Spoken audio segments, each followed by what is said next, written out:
Isang kabataan ang nabibigyan ng tsansa na makapag-aral sa bawat palo ng golf club tungo sa target hole. Sa pamamagitan kasi ng isang golf tournament, nakakalikom ang Rotary Club of Downtown Session ng pondo para sa kanilang mga scholars sa Baguio at mga karatig probinsya. Ngayong darating na June 7, 2025, ang Emma Cup Golf Tournament muling aarangkada para sa parehong misyon. Ang original concept niyan is to raise funds. Noon, at that time we were raising funds for Action Incorporated na isang emergency group dito sa Baguio where we were able to raise funds for them to purchase an ambulance, a tow truck, and other facilities din. Ito na ang ika-20 taon ng naturang palaro, kaya't mas espesyal ang pagsasagawa nito.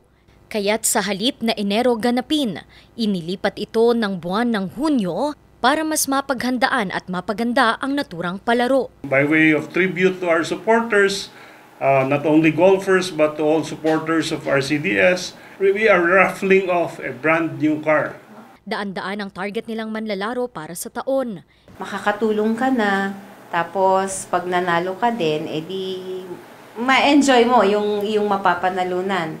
So kung hindi ka man manalo, panalo ka pa rin doon kasi nakatulong ka sa mga tao. Bukod sa scholarships, ilang serbisyo at tulong din ang muling ihahandog ng Rotary Club of Downtown Session gamit ang pondong makakalap sa palaro.